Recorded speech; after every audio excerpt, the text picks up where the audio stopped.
ప్రజలందరికీ నిన్న మా పార్టీ అధ్యక్షుడు గౌరవ ముఖ్యమంత్రి జగన్మోహన్ రెడ్డి గారు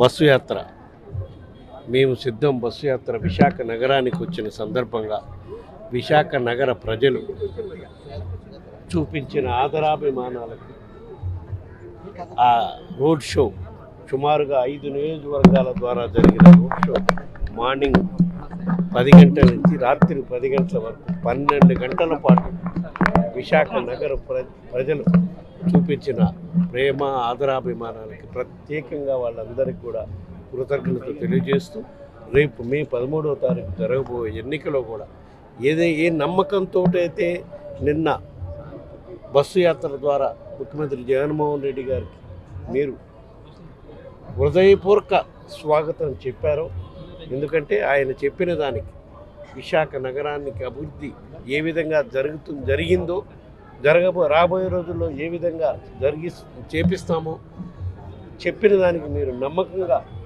వచ్చి గౌరవ ముఖ్యమంత్రి గారికి స్వాగతం చెప్పారు.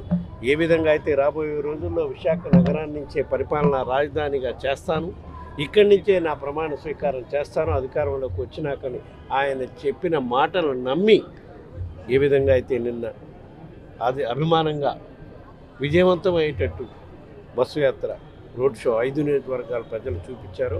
అదేవిధంగా రేపు మే 13వ తారీఖు జరగబోయే ఎన్నికల్లో కూడా అదే ఆదరాభిమానాలు వైఎస్ఆర్ కాంగ్రెస్ పార్టీ పార్లమెంట్ అభ్యర్థిపై 6 నియోజకవర్గాల్లో ఉన్న 7వ నియోజకవర్గం వేసుకోట కాబట్టి 6 నియోజకవర్గాల్లో ఉన్న అసెంబ్లీ అభ్యర్థులపై చూపించి గౌరవ ముఖ్యమంత్రి జగన్మోహన్ రెడ్డి గారిని 6 నియోజకవర్గ అసెంబ్లీ అభ్యర్థిని విశాఖ పార్లమెంటు అభ్యర్థిని బొత్స ఝాన్సీ గారిని ఆదరించాలని ఆశీర్వదించాలని ఫ్యాను గుర్తుపై ఓటు వేయించి వాళ్ళ అభిమానాన్ని ప్రేమని మరొకసారి చూపాలని కోరుకుంటున్నాను.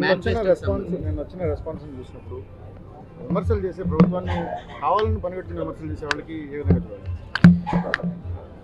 ఒకటే సమాధానం, దానికి వేరే సమాధానం ఏం లేదు.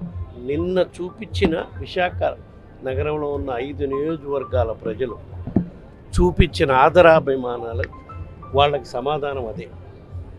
ఏ విధంగా అయితే విశాఖ నగరాన్ని అభివృద్ధి చేస్తామని మా గౌరవ ముఖ్యమంత్రి గారు చెప్పారో, ఏ విధంగా అయితే ఈ ప్రతిపక్ష పార్టీలు జనసేన నాయకులు గత 2 సంవత్సరాల నుంచి దుష్ప్రచారం చేస్తున్నారో మా మీద, మా ముఖ్యమంత్రి గారిపై, మా పార్టీ నాయకులపై ఎటువంటి దుష్ప్రచారం చేస్తున్నారో కూడా మీరు చూశారు.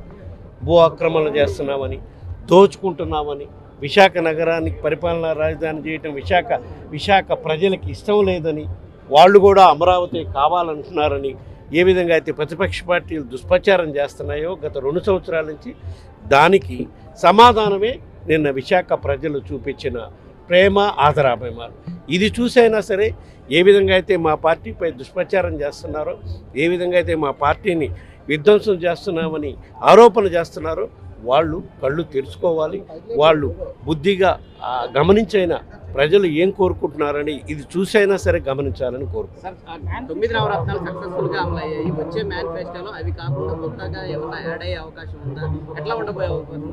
ఏ విధంగా మార్పులు చేర్పులు చేయాలో అనే దానిపై ఇంకా డిస్కషన్ జరుగుతుంది. కానీ ఒకటి చెప్తున్నా, 2009లో కూడా స్వర్గీయ రాజశేఖర రెడ్డి గారు 2వ ఎన్నికలకు పోయినప్పుడు నేను చేసిన ఏదో కాంగ్రెస్ మేనిఫెస్టో ఆ రోజుల్లో ఉండేది కాబట్టి కొన్ని మార్పులు చేర్పులు చేయడం జరిగింది. కానీ అదేవిధంగా మళ్ళీ అప్పట్లో రాజశేఖర రెడ్డి గారిని చేసిన మంచి పనులు చూసి ఆయనకు అధికారం ఇచ్చారు ఉమ్మడి ఆంధ్రప్రదేశ్ రాష్ట్రంలో.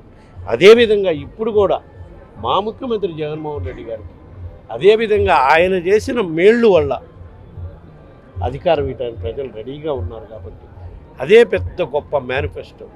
వాళ్ళ కుటుంబాలకి మేలు జరిగి ఉంటే ఈ పాలన మళ్ళా మీరు కావాలనుకుంటే ఓటేమునే మేమందరం అడుగుతున్నాం. మా ముఖ్యమంత్రి గారు కూడా అదే అడుగుతారు. కాకపోతే ఏమైనా మా మేనిఫెస్టో నేమ్ సేక్ రిలీజ్ చేయాలి కాబట్టి ఆ రిలీజు, ఆ కార్యక్రమం ఏ విధంగా మార్పులు చేర్పులు చేస్తారో దాని మీద డిస్కషన్ జరుగుతున్నాయి. 2 రోజుల్లో రిలీజ్ చేయడం జరుగుతుంది. 3వ విడత కూడా ప్రచారం ఉంటుందంటారు. మన ఉత్తరాంధ్ర జిల్లాలో కూడా జరిగే అవకాశం ఉంది. తప్పకుండా ఉంటుందమ్మా. 3వ విడతే మెయిన్ ప్రచారం.